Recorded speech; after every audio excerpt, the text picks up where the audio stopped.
Они свободу рисковали. Их в первую очередь посадили. Не выполнять указания прокурора. Для того, чтобы свою правду отстаивать, нужно очень немного. Референдум 1992 года – это не самостоятельные события. Это второй шаг к принятию декларации о государственном суверенитете. Сама по себе декларация – это не суверенитет.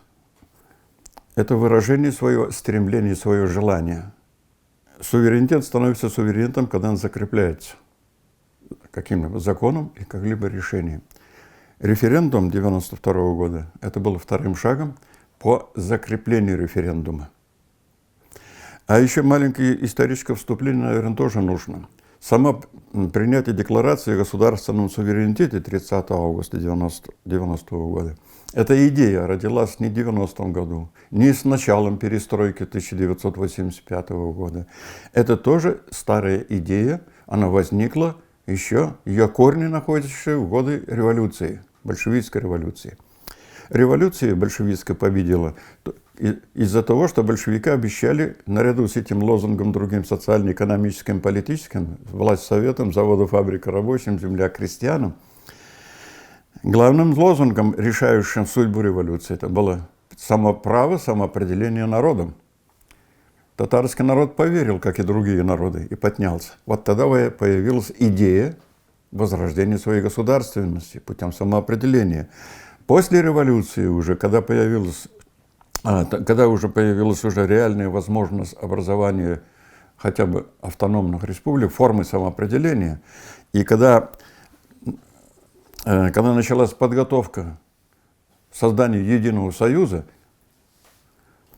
тогда, 20-е годы, с самого начала 20-х годов, эту идею наши передовые, тогда активные граждане, будем говорить, революционеры, подвижники, эту идею снова подняли уже в конкретной форме. Татарстану равноправный статус союзной республики в образуемом союзе. Союз образовался в 22 году, в декабре, однако Татарстану этот союзный статус не дали. Требования союзного статуса Татарстан добивался и после принятия Декларации об образовании СССР, и при принятии Сталинской конституции в 1936 году рисковали наши некоторые деятели, сложили головы. Из-за этого требования Сталин тогда выдумал преграду Татарстану, такую универсальную преграду, чтобы не стала союзной республикой Татарстан. Именно, что должна быть внешняя граница. Союзная республика должна иметь внешнюю границу, ибо Конституция СССР дает право отделения. Вот это формально, это было границей. В 1936 году нам отказали. Потом уже предвоенные, послевоенные годы было не до этого. При принятии Брежневской конституции то же самое нам было отказано. И так эта идея, она шла древняя. А она возникла, уже созрела к реализации с началом перестройки. Перестройка – это все равно то же самое, как открыть калитку от загона народов. Но, естественно, этой свободой воспользовались все. Не только те, которые стремились к свободе, а те, которые его зажать. Но вот эта открытая калитка Горбачевым, его периодом, не самим Горбачевым, а таким периодом во главе с Горбачевым, нам создала реальную возможность. Одним из аргументов против принятия Декларации о государственном суверенитете у наших оппозиционеров было: надо спросить у народа. Надо провести референдум. Декларация должна быть принята только народом. Вот я приведу перед этим высказывание об этом Валентин Михайлов. Валентин Михайлов, член оппозиционной группы так называемых демократов, народовластия. Вот так он так поставил вопрос накануне принятия декларации. Вопрос о суверенитете должен решаться через всенародное обсуждение, через референдум. Первое слово там прозвучало. И эта идея потом стала звучать и все больше и больше. Вот также на 4-й сессии, тоже накануне референдума, уже когда решение обсуждалось, где-то в начале марта 1992 года Михайлов внес три предложения внес от имени своей группы, от имени оппозиции. Для определения Республики Татарстан своей государственности необходимо соблюдение 3 условий. Согласие всего народа, а значит референдум, согласие Российской Федерации и третье – согласие всех союзных республик. Почему мы были против референдума? Ну, я себя тоже включаю в это самого ярого противника проведения референдума. Суверенитет через референдум – это завершение принятия декларации о государственном суверенитете. То есть одновременно и провозглашается, и одновременно уже и закрепляется. Конечный итог. А в 90-м году были ли мы готовы к закреплению? Возможно, мы бы набрали большинство. Татарская часть и некоторые не татарская часть населения нас бы поддержали. Но, скорее всего, этот референдум в 90-м году, в августе, принятия декларации, это расколол бы нам республику по национальному признаку. Почему? Дело в том, что вопрос о декларации государственного суверенитета для нас – это вопрос выживания, самосохранения, вопрос национальной жизни и смерти. Для нас, для татар. Вопрос национальной жизни и смерти. Только в условиях такой широкими правами суверенного статуса мы добивались, повторяю, статуса союзной республики. Это я забыл еще сказать. Цель, смысл нашей декларации – статус союзной республики в едином союзе. На правах союзной республики только мы могли реализовать свои права и ставить вопрос о выживании. То есть это для нас был вопрос жизни и смерти. Поэтому нам нужно было провести референдум только с таким расчетом, только при таком условии, когда есть общее согласие, общее понимание. Понимание острой необходимости для татар и сочувствие, понимание со стороны, отношение с пониманием к нашим нуждам со стороны русского народа. Поэтому сразу ставить вопрос было нельзя. Вот поэтому мы это отложили.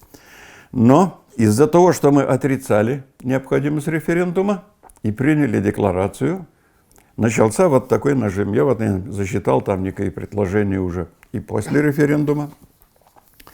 Началась пропагандистская кампания, черная информационная война, что суверенитет Татарстана 30 августа он нелегитимен, потому что его приняла партийно-хозяйственная номенклатура, не спросив у народа, к народу это отношение не имеет, следовательно, ее надо пересмотреть.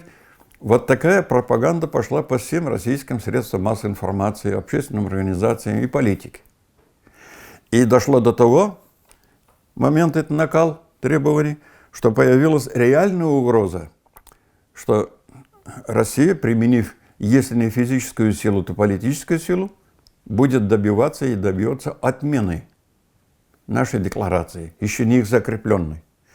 И тогда мы решили круто вопрос. Хотите референдум? Получайте. И у меня, как это было, 21 февраля 1992 года, ровно за месяц до проведения референдума, мы приняли постановление, Верховный Совет Татарстана принял постановление о проведении референдума. Мы не боялись, да, что у нас будет еще не совсем готова эта обстановка, но мы не сомневались. Раз хотите референдум, получайте. То есть мы под давлением согласились. Вот это очень важно, чтобы читатели знали. Ибо иногда нас критикуют, что у нас двойные стандарты, что у нас меняется позиция, то они были против, то они за. Мы могли обойтись и без референдума, принять сразу Конституцию. И на другой же день, когда приняли мы постановление Верховного Совета о проведении референдума, началась бурная кампания на 180 градусов. Наоборот, референдум – это есть разрушение России, это экстремизм, это национализм. И пошла, закрутилась. Уже через неделю после объявления даты референдума Верховный Совет Российской Федерации выступил с требованием отменить решение о референдуме и прислала делегацию, мы называли ее давильную делегацию, чтобы давить на нас. Через несколько дней председатель Верховного Совета Мухаммедшин был вызван на заседание Верховного Совета Российской Федерации, на беседу, сказано было, на встречу по этому вопросу, чтобы убедить его. Там его убеждали. Так, тезис «Референдум – это развал России» стал основным мотивом всех противников. Это развал России. 5 марта Верховный Совет России 92 года.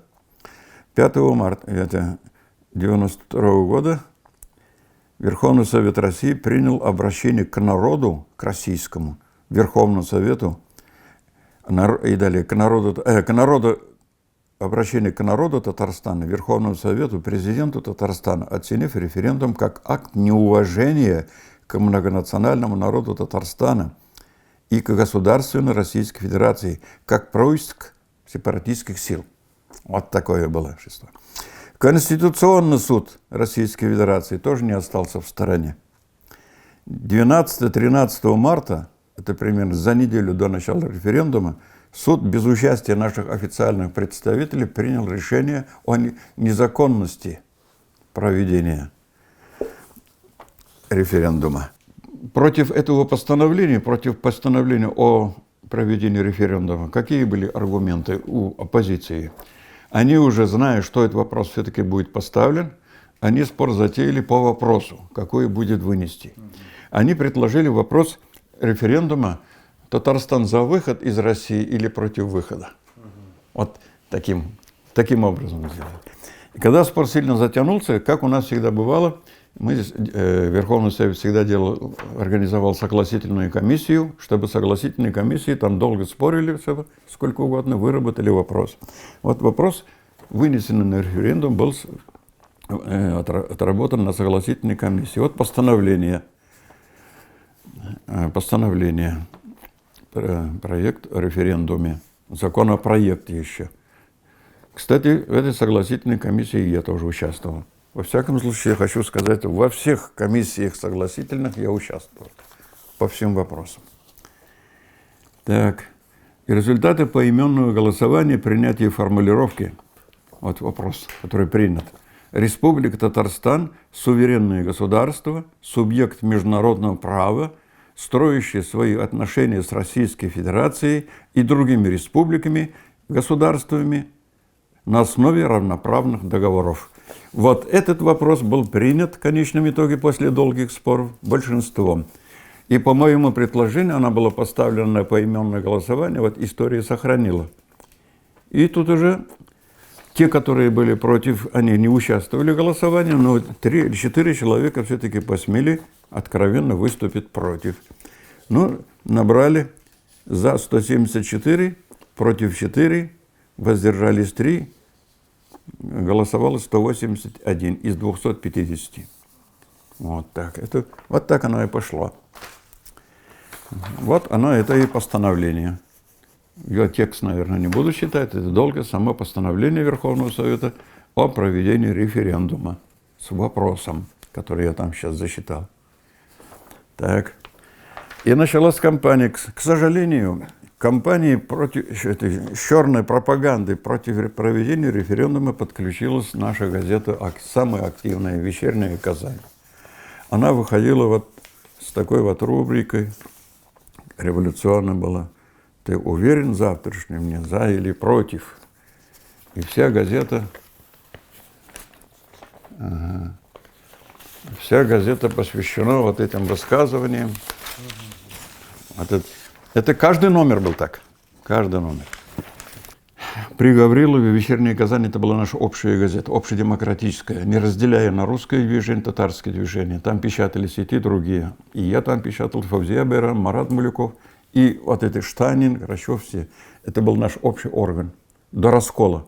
Персональное обращение Ельцина, президента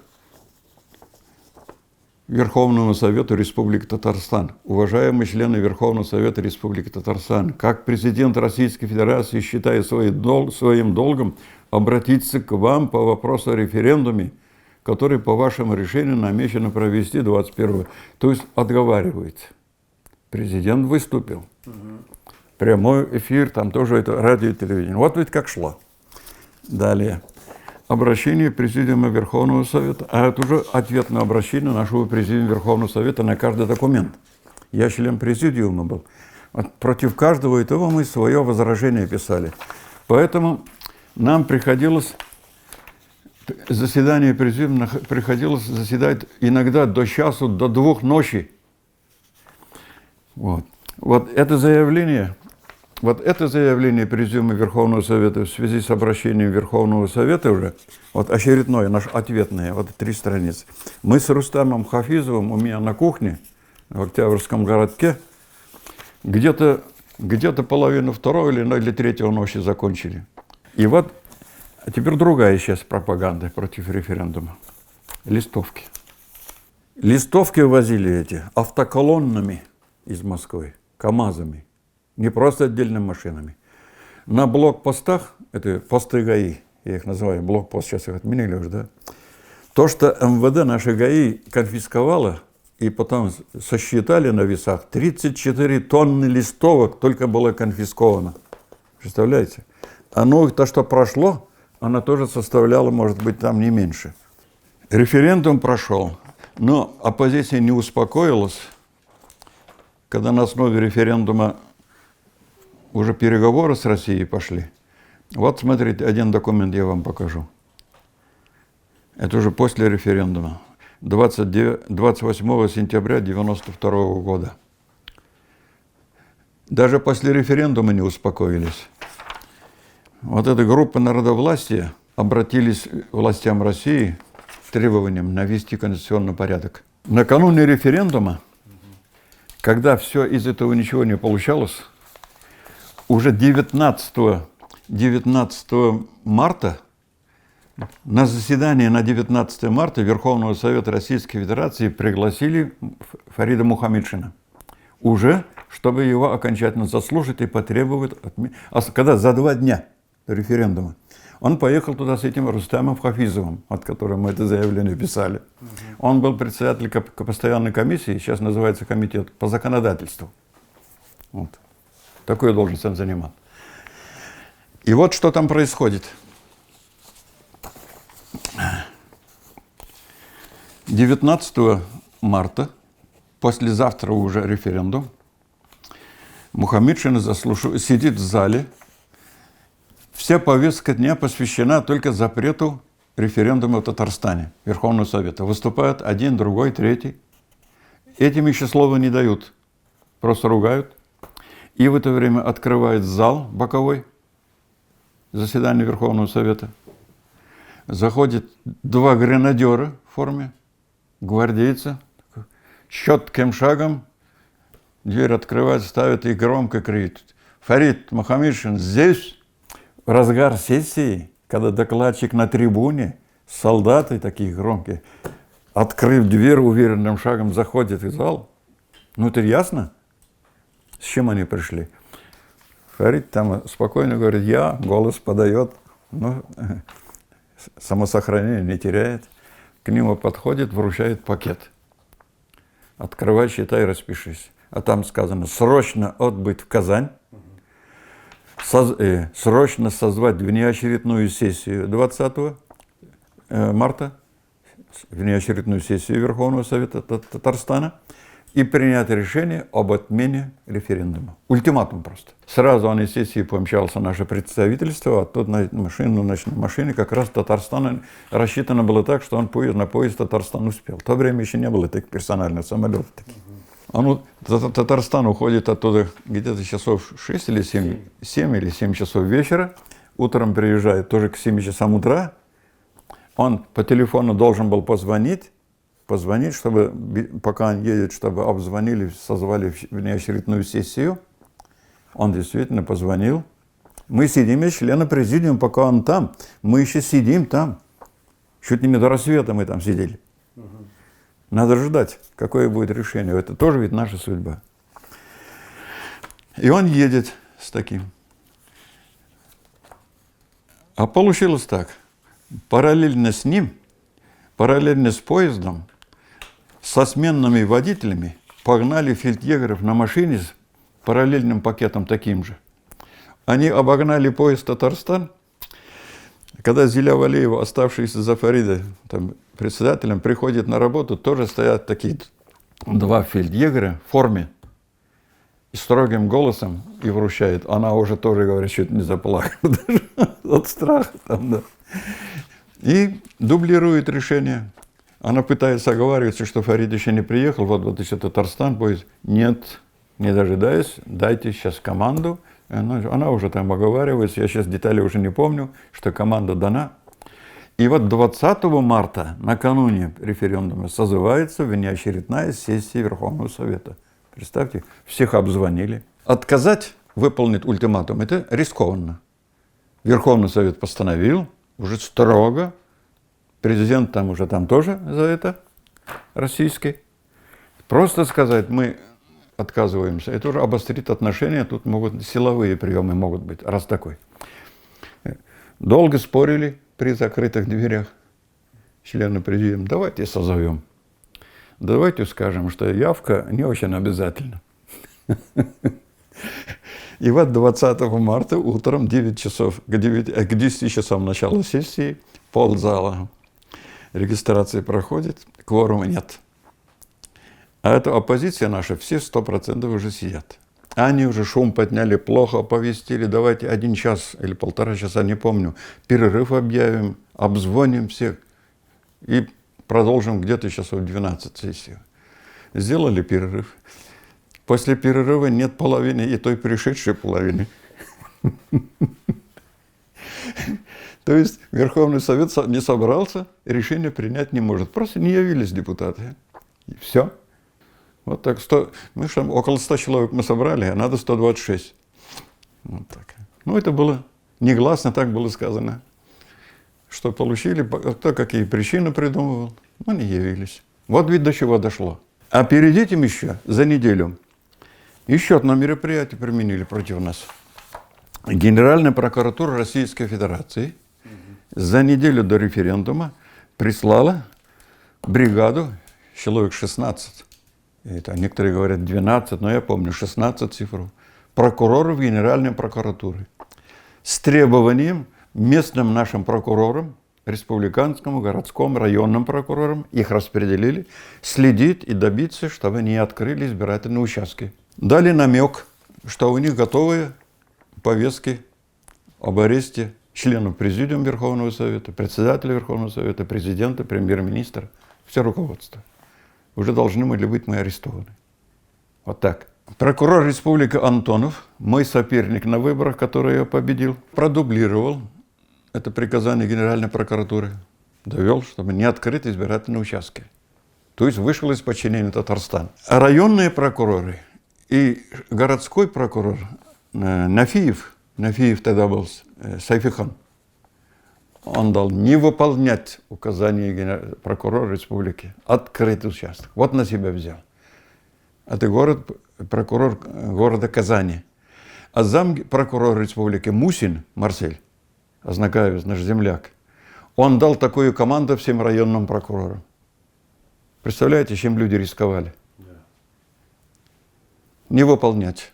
Следовать, у нас закон принят, по закону открыть. И потом уже задним числом мы уже узнали, признались наши руководители, и Фарид Мухаммедович Шаймиев дома не ночевали в эту ночь.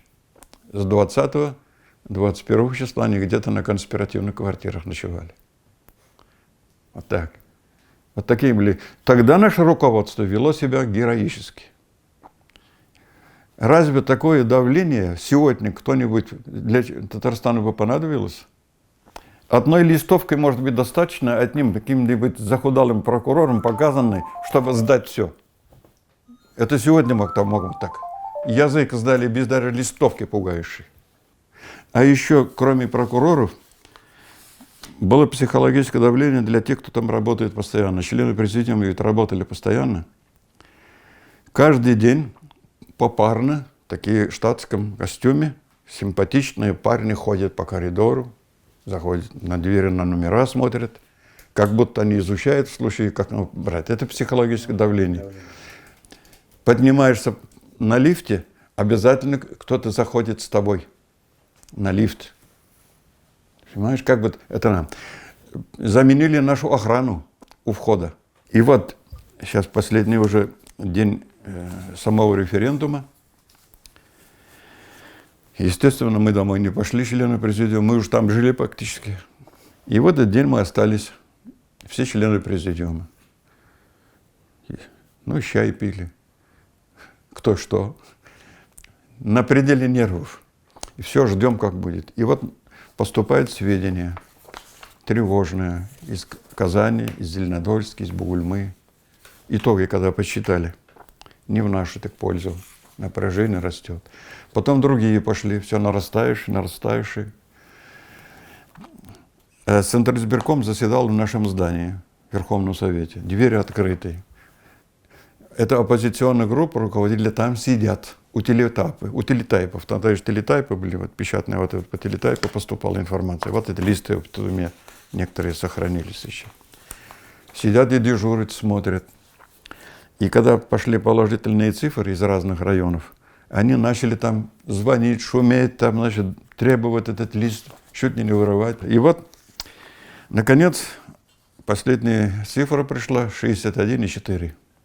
Вот несмотря на такие давления, что я перечислил, а сколько еще населения ведь пугали день и ночь по телевидению, если бы вы видели вот такие мультики на экране, мультики, там, карта России, а там, значит, мина, вложена на Татарстане большая мина, она взрывает, и Россия летит клочья. Вот это ведь показывали, что Татарстан подрывает Россию. И такие листовки отпечатали вот из того мультика. Она у меня, к сожалению, не сохранилась. Народ ведь, несмотря на был запуган, 61,4.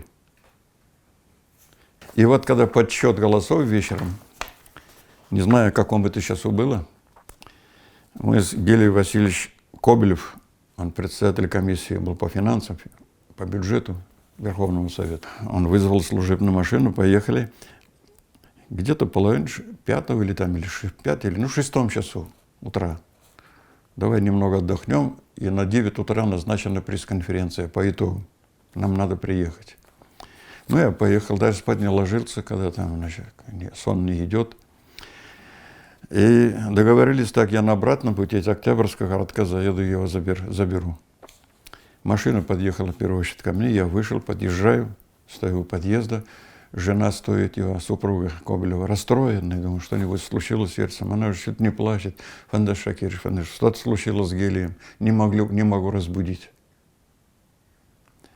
Не могу разбудить. Я говорю, живой? Нет, он не жалуется ни на что, все, просто не могу его разбудить. Вроде и трезвый там еще. Она не смогла его разбудить. Вот такое было потрясение. А у меня просто ни одной капли сна не было. И вот приехали на пресс-конференцию, уже там ура, все, результат.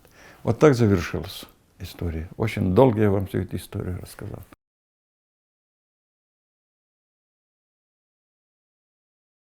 Для того, чтобы свою правду отстаивать, нужно очень немного. Нужна воля, нужно, чтобы правда была на твоей стороне, и ты был уверен, что правда на твоей стороне, и совесть чиста. Самые вот 3 компонента должно быть. Если одного из них нет, особенно вот этого 3-го компонента, решение продвинуть невозможно. Вот один из, может быть, или 2 компонента из этих, которые время исчезли, поэтому очень легко сдают по первому намеку. Вот эти прокуроры, которые вот вопреки решению Генеральной прокуратуры, вопреки такому страшному, им ведь отдельно давили. Когда они отменяли их решение и настояли на своем, они же не только должностью рисковали, они свободу рисковали. Их в первую очередь посадили. Да, хочу сказать, вот, и ради справедливости в нашей оппозиции, при всей противоположности наших позиций по основным вопросам, по принципиальным вопросам, оппозиция была у нас замечательная. Она была подготовленная. Она была принципиальна в отстаивании своих, чтобы не допустить суверенитет, чтобы не допустить референдума. Не доходило до клеветы, до грязи, там, до каких-либо угроз. Это просто как дискуссии, как спор. Кто прав, кто не прав. Поэтому по очень важным вопросам мы на этих согласительных комиссиях, согласительная комиссия всегда была вот пополам, кто за, кто против, всегда находили общее решение. Кроме, и надо сказать самокритично, что вот мы в этой национальной стороне были в юридическом смысле хуже подготовлены. У нас не было таких больших толковых юристов, как у них. У нас не было таких московских консультантов, целых институтов. В этом мы и выступали. Но мы взяли только свою вот настырность, свою, что правда на нашей стороне цель, и решительностью. Ссылались на нашу правду, на решительность. И совесть чиста была у всех.